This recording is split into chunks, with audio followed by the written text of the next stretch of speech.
विकास तो होगा ही, लेकिन गलत के खिलाफ प्रहार भी जरूर होगा। आप सोच रहे होंगे मैं ये क्या कह रही हूँ, लेकिन let me talk in facts.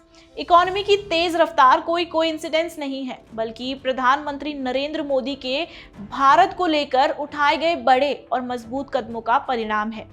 PM Modi का 22 अगस्त को वेस्ट बंगाल का दौरा रहा था, जहां उन्होंने डेवलपमेंट पिच और पॉलिटिक्स पर बात की। एक तरफ उन्होंने कोलकाता में नई मेट्रो लाइंस लॉन्च करके दिखाया कि बीजेपी के सत्ता में होने से विकास निश्चिंत है।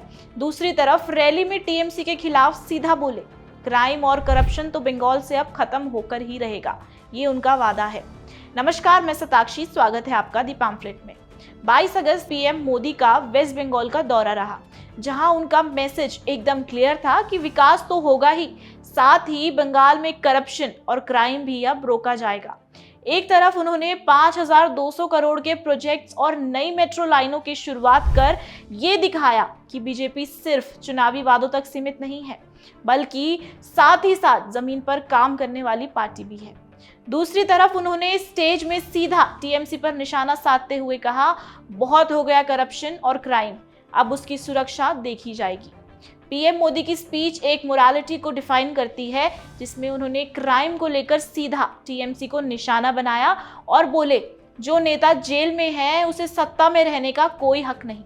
और इस मुद्दे को लेकर पीएम मोदी ने 130 कॉन्स्टिट्यूशन अमेंडमेंट बिल को सपोर्ट किया, जो प्रधानमंत्री, मुख्यमंत्री या अन्य मंत्रियों को गिरफ्तारी के 30 दिन बाद तक पद पर बने रहने से रोकता है। और उन्होंने कहा, जो जेल में है वो हुकूमत नहीं चला सकते।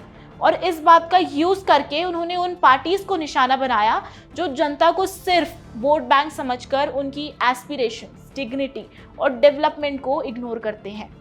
इस स्टेटमेंट के थ्रू पीएम मोदी ने स्ट्रॉन्ग मैसेज दिया कि बीजेपी का फोकस सिर्फ पॉलिटिक्स करना नहीं है, बल्कि पॉलिटिक्स को साफ रखना है। हर दिन वेस्ट बंगाल में नए केसेस देखने को मिलते हैं। संदेश खाली में जो भी औरतों के साथ हुआ वो दहला देने वाला था, जो पूरी तरीके से प्रूव करता है कि महिलाएं अपने ही राज्य में सुरक्षित नहीं है। टीचर्स रिक्रूटमेंट का घोटाला, जो एक अहम मुद्दा है, जहां सब कुछ पैसे का खेल बन गया था। पैसा दो, नौकरियां लो। सवाल यही उठता है, किस बात की डेमोक्रेसी है वेस्ट बंगाल में। पीएम मोदी कह गए, टीएमसी जाबे, परिवर्तन आसीबे।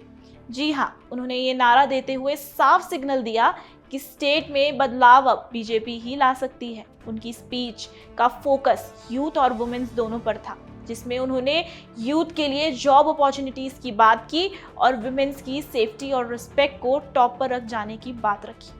भले ही ये स्पीच बंगाल में दी गई हो, पर पीएम मोदी का मैसेज सिर्फ बंगाल तक सीमित नहीं था, बल्कि हर एक राज्य और पूरे देश के लिए था। इसमें उनका सिग्नल एकदम क्लियर है कि पॉलिटिक्स में क्रिमिनल्स के लिए कोई जगह नहीं है। ये उनकी क्लीन गवर्नेंस और करप्शन फ्री पॉलिटिक्स की इमेज को और भी स्ट्रांग बनाता है। मोदी जी सिर्फ नेशनल लेवल एड्रेस नहीं करते, बल्कि रीजनल लेवल पर भी अपना 100% दे रहे हैं। कुछ तो बात जरूर है मोदी जी में, देश तरक्की तो कर रहा है। इससे जनता को मैसेज साफ जा रहा है कि बीजेपी का एजेंडा सिर्फ इलेक्शन जीतना नहीं, बल्कि पॉलिटिक्स को क्रिमिनलाइजेशन से फ्री करना भी है और साथ ही साथ गवर्नेंस को ट्रांसपेरेंट बनाना है।